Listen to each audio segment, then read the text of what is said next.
Rekam dulu ya. Oke, selamat malam. Sebelum mulai interview pada malam hari ini, eh, boleh perkenalan dulu, eh, Pak, mulai dari nama, kemudian profesi saat ini hingga area kerjanya di daerah mana. Silakan, Pak. Oke, Assalamualaikum warahmatullahi wabarakatuh. Perkenalkan, nama saya Diki Maulana Septiadi. Saya sekarang di profesi saya lebih ke inspektorat mobil atau kendaraan bekas. Oke, area kerjanya di mana, Pak? Oke, gimana? Area kerjanya di mana, Pak? Untuk area kerja saya di Jakarta.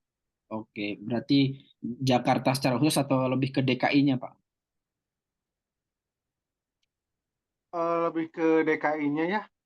Oke, ada kemungkinan misalnya Bapak keluar ke DKI, ke wilayah Jawa Barat tuh karena Depok biasanya udah masuk Jawa Barat ya, Pak. Betul. Jadi emang recovery-nya emang apa ya? Tidak ada jawabannya. Oke, baik Pak. Kalau gitu ke pertanyaan berikutnya nih Pak. Sejak kapan nih Bapak mulai berprofesi sebagai seorang inspektor? Udah berapa tahun pengalamannya? Kalau untuk di inspektor mobil bekas sendiri, saya sudah berjalan hampir lebih dari 6 tahun ya. Oke. Berarti kalau di sekitar las lah, saya sudah terjun ke mobil bekas gitu. Lebih ke inspektoratnya ya, pengecekan mobil bekas. Oke. Pak, boleh sedikit diceritakan, Pak, apakah Bapak ada pengalaman sebelum menjadi seorang inspektor, mungkin yang masih di bidang otomotif, boleh dia itu inspektor juga, atau mungkin kalaupun nggak inspektor, nggak apa-apa, diceritain aja. Yang penting mungkin pengalamannya relate gitu dengan industri ini gitu. Boleh diceritain, Pak, pengalaman sebelumnya. Oke, sebelumnya saya di mobil baru. Jadi dari begitu terjun dari mobil baru, saya lebih mengenal produk tersebut sebagai produk yang sudah memenuhi standar dari pabrikan dan sudah ada QC-nya tersendiri dari setiap pabrik. Jadi kendaraan begitu keluar dari pabrikan itu sudah melalui skala jenis pengujian, terus pengecekan dan barulah dipasarkan. Iya, iya. Nah, setelah saya dari background mobil baru tersebut, saya baru lari tambah ke bisnis mobil bekas.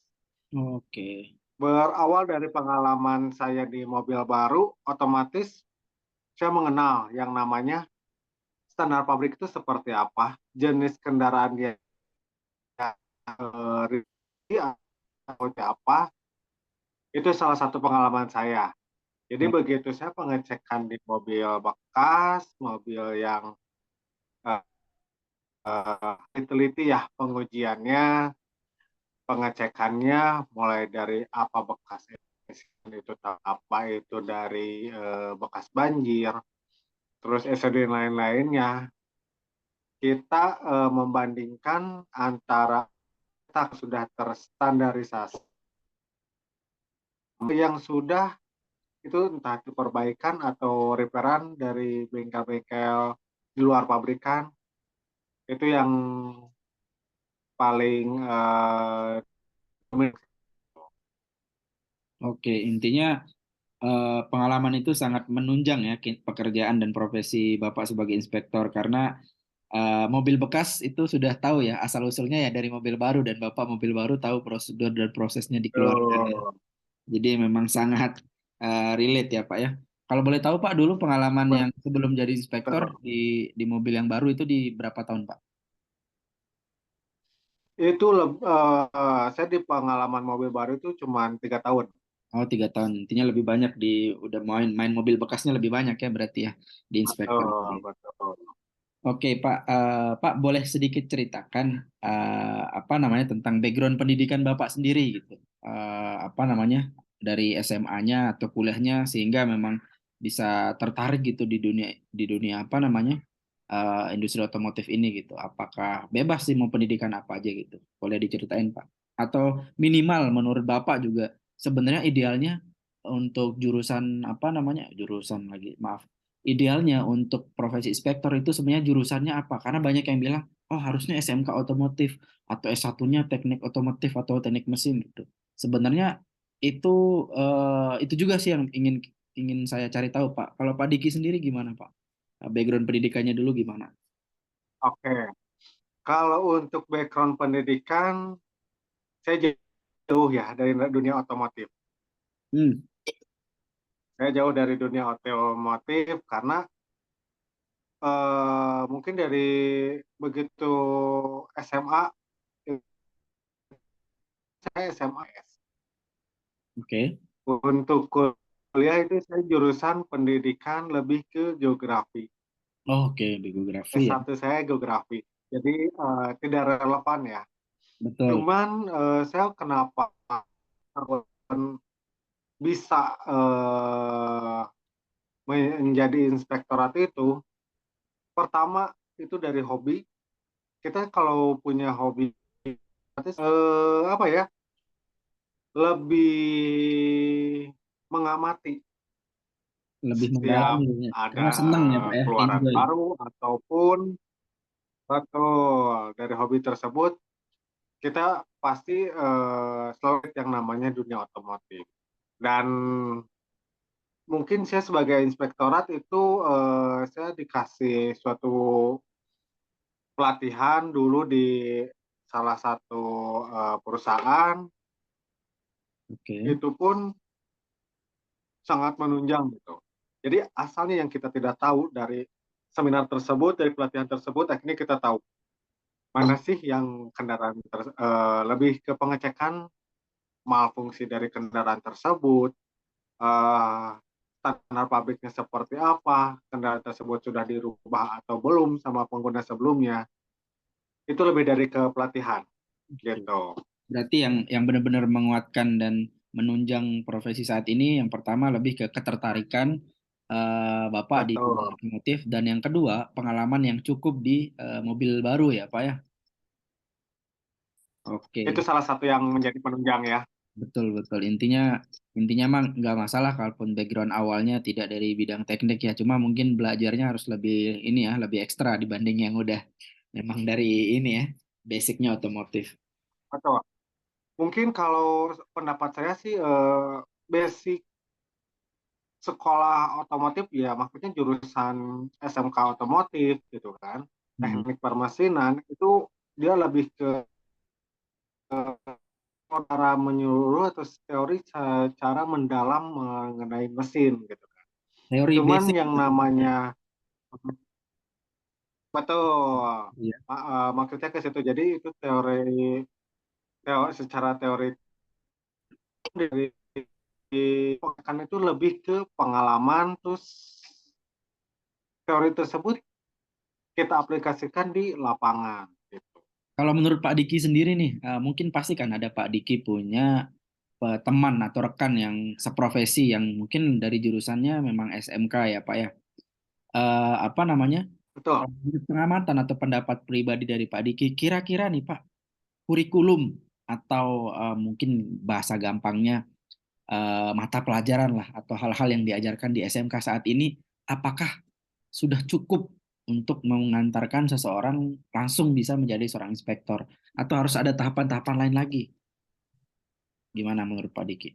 Kalau menurut saya di eh, tahapan SMK jurusan otomotif itu lebih ke basic. Berarti Basic lebih ke teknik.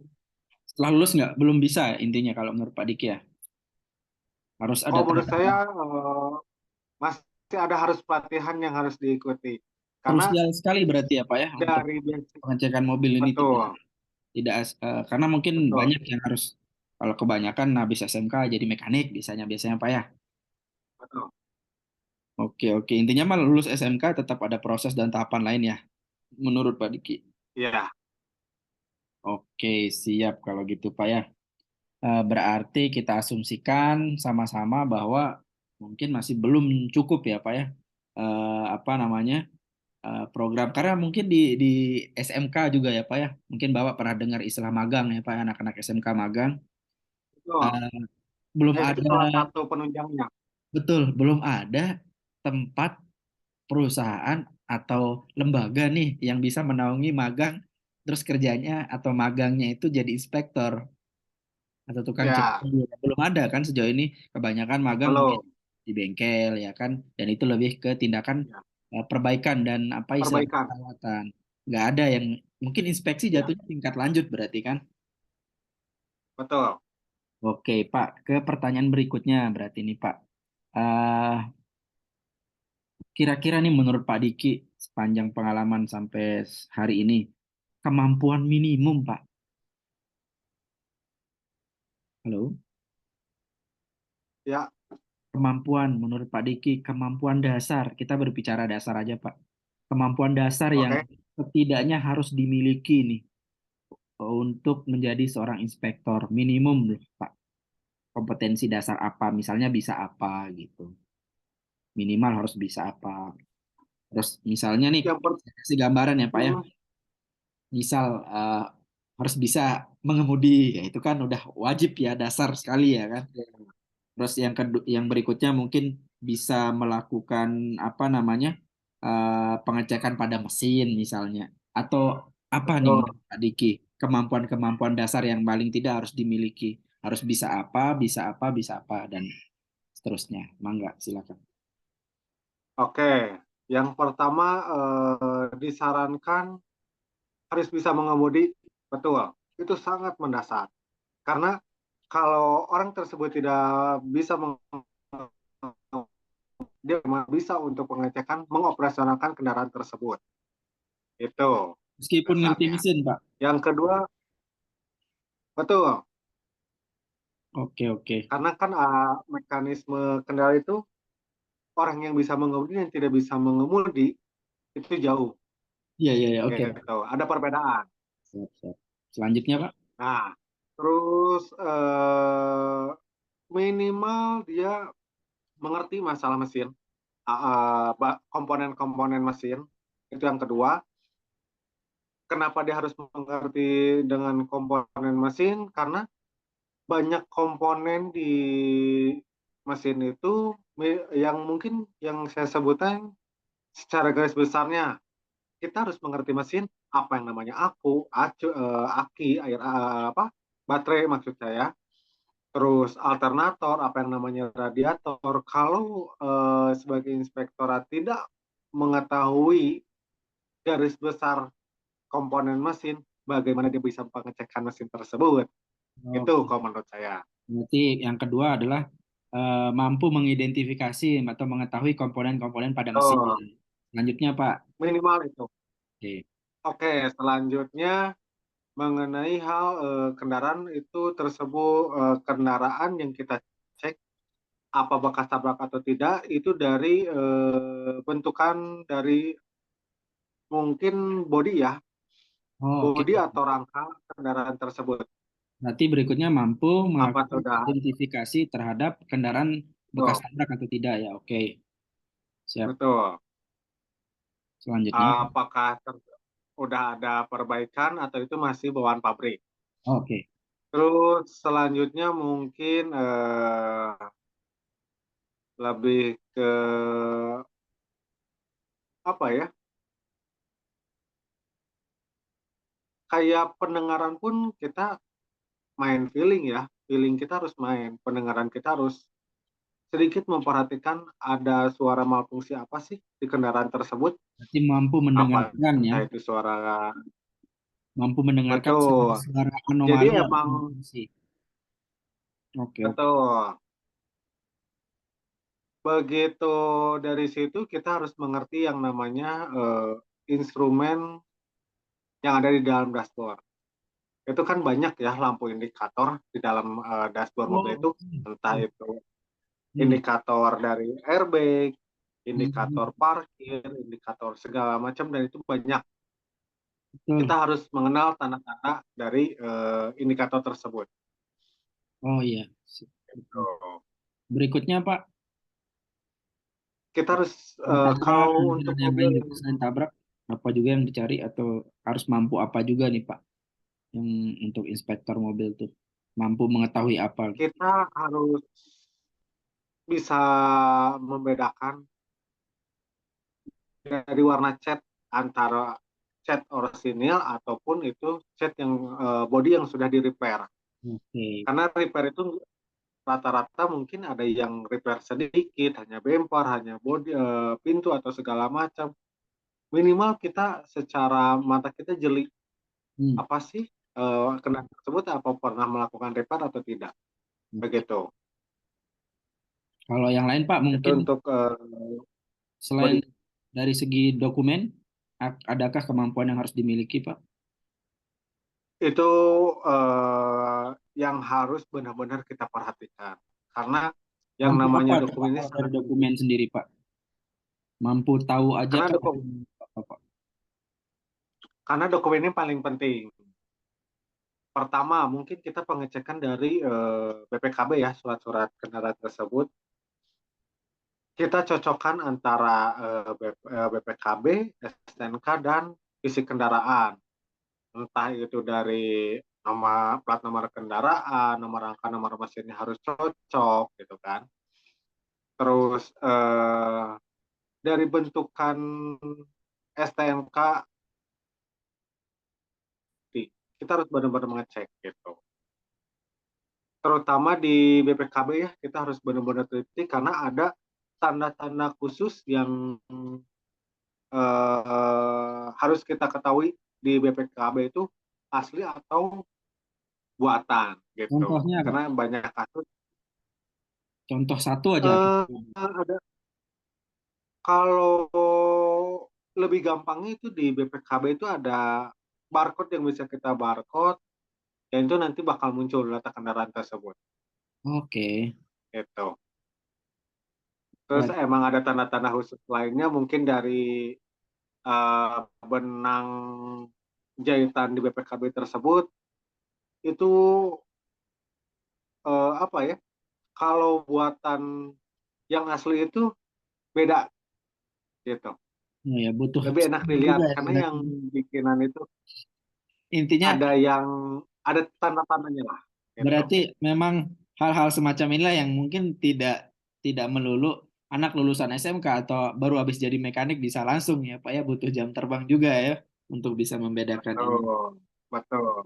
Oke, kalau dari segi dokumen ada lagi nggak Pak yang lain, dokumen-dokumen lain yang harus dipastikan? Misal nih Pak, soalnya apakah harus dicek lagi dengan kondisi kondisi dokumennya, misalnya online atau tidak, apa istilahnya, dicek secara online maksudnya Pak, atau gimana Pak? Betul.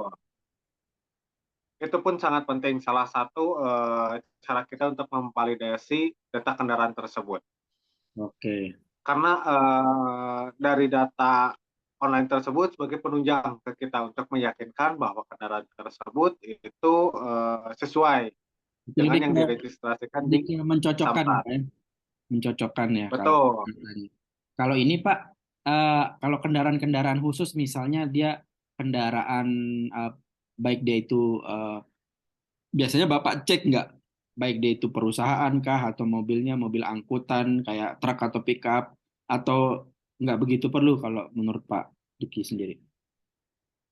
Kalau menurut saya itu bagian dari Otomotif. pengecekan dokumen ya. Oke. Pengecekan dokumen karena kita harus mengetahui asal-usul kendaraan tersebut. Apa itu bekas perusahaan, berupa Oke. operasional, Hmm. ataupun itu dari tangan pertama itu pribadi. Itu Oh, bisa juga dibedakan. ya kelihatannya. Ya, Oke. itu. Ada trik Itu khusus salah nggak satu Pak, pengecekan dokumen juga. cara cara mengetahui dia, kalau kalau perusahaan berarti memang di STNK ada namanya, nama PT gitu ya Pak ya? Kalau Ada dokumen sekarang lain yang banyak harus dicek kasus gitu Pak, kalau atas nama perusahaan. atas nama perusahaan kita bisa lihat kalau emang dari STNK-nya atas nama PT itu udah jelas perusahaan. Tapi adapun mobil yang asalnya operasional perusahaan itu berubah menjadi atas nama pribadi. Kita lihat itu di fakturnya. Faktur tersebut atas nama PT atau atas nama pribadi.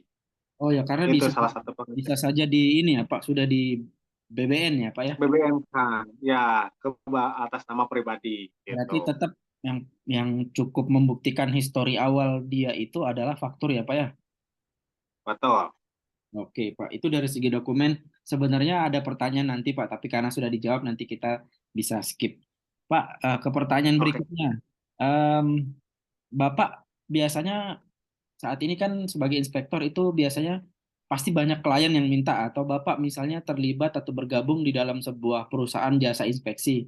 Biasanya Bapak memberikan laporan itu ke siapa Pak? Apakah ke customer langsung atau kepada atasan atau gimana Pak? Untuk bahan report sendiri itu begitu saya dapat klien biasanya saya sampaikan ke klien langsung. Tapi kalau itu pun dari ultimatum atasan saya selalu report hasil inspeksi saya itu ke atasan saya begitu. Oke. Pak, pada saat inspeksi ada nggak hal atau adakah alat-alat khusus atau mungkin kita berbicara alat standar lah yang biasanya Bapak wajib bawa pada saat melakukan inspeksi gitu. Starter pack bahasanya mungkin ya sekarang tuh. Oke. Biasanya apa tuh Pak? Alat. Untuk peralatan khusus yang saya bawa pertama itu termometer. Oke. Termometer itu untuk pengecekan suhu AC. Apakah AC tersebut sudah mulai panas atau fungsinya masih normal. Yang pertama termometer, yang kedua mungkin yang harus benar-benar selalu dibawa, jangan sampai lupa itu lampu senter ya, karena ada bagian mesin ataupun kendaraan yang tidak terlalu kelihatan, kita bisa senter biar kelihatan kondisi dan apa fungsinya masih seperti apa. Terus yang ketiga mungkin yang saya bawa itu alat pengecekan ketebalan dempul.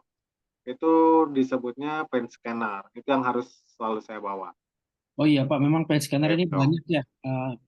Maaf sebelumnya karena juga banyak narasumber sebelumnya bila menginformasikan pen scanner. Pen scanner ini apakah alat khusus yang susah dipelajari dan susah ditemukan atau seperti apa, Pak? Atau bisa dimiliki oleh banyak orang? Artinya gampang ditemui, gampang dibeli atau gimana, Pak? Pen scanner ini. Maaf, Mas. Eh, Soalnya di, putus-putus kayaknya ini apa dan sinyal. di narasumber Boleh diulang? sebelumnya banyak yang menceritakan mereka salah satu alat yang dibawa juga memang beberapa menyampaikan pen scanner, Pak. Saya tanya tadi ke Bapak, apakah pen scanner ini susah dipelajari cara penggunaannya atau mungkin susah juga dijumpai, tidak diperjualbelikan atau seperti apa, Pak? Kalau untuk diperjualbelikan, itu sebetulnya diperjualbelikan. Berarti sudah banyak ya, Pak ya yang Nah, betul. Nah, untuk cara penggunaannya, eh, mungkin karena saya sudah terbiasa, itu hal yang mudah bagi saya. Itu ada buku panduannya begitu kita beli alat tersebut sudah ada buku panduannya. Oh, jadi memang nggak susah ya, sudah ada arahan ya. Betul. Ada Oke. arahannya dari situ panduannya. Selain pen scanner, Bapak biasa bawa apa, Pak? Ya gimana? Selain pen scanner, biasanya alat yang lain ada Pak? Boleh diulang Mas Apakah Uji? ada alat lain, Pak, selain pen scanner tadi? Center, pen scanner gitu. Atau cukup seingat Uh, Bapak sama termometer? termometer, termometer, termometer, pen scanner sama lampu senter itu yang paling penting. Oke, siap, Pak. Itu udah alat minimum ya, Pak ya, untuk membantu pekerjaan. Betul. Pak, pertanyaan berikutnya. Bapak kendaraan apa nih Pak yang paling sering Bapak cek? Ya mungkin arah pertanyaan lebih kepada jenis kendaraannya Pak. Mungkin bisa yang CC kecil, dia LCGC kah, atau mungkin SUV atau mobil-mobil mewah gitu atau gimana Pak? Jenis kendaraan yang paling sering Bapak cek? Saya sih paling sering pengecekan itu di kendaraan diesel. Oke. Diesel ya berarti Bapak sering ya? Memang cukup sering. Sensitif diesel. Berarti Ya, lebih banyak ketika ada klien yang cari mobil diesel, biasanya Bapak cepat respon ya Pak? ya. Oke. Bapak berikutnya Pak, pertanyaannya apa namanya? Biar lebih ini langsung kalau ini Pak, kalau merek Pak, apakah ada merek tertentu yang paling sering Bapak cek, yang dominan gitu Pak? Kalau untuk dominan itu saya pegang pengecekan SUV diesel itu di dua brand aja sih. Paling sering ya, paling sering nyari yang dua brand apa aja Pak, kalau boleh di spill, di info. Itu di Toyota sama Mitsubishi. Oke, itu udah yang paling ini ya, paling sering nyari diesel di Toyota sama di ini Pak. Oke Pak, eh berikutnya kalau kalau warna Pak, warna sendiri gimana pandangan Bapak tuh terhadap terhadap apa namanya pengaruhnya baik terhadap harga atau minat orang gitu Pak. Warna, adakah warna yang paling paling sering Bapak cek gitu? Atau permintaan yang paling sering? Kalau warna dominan itu kebanyakan cuma tiga warna ya. Yang lebih dominan putih, silver, ataupun hitam. Itu lebih warna dominan, warna aman kalau kata kita itu. Berarti yang paling sering orang order yang banyak kan warna itu ya Pak ya? Betul. Oke. Pertanyaan berikutnya Pak.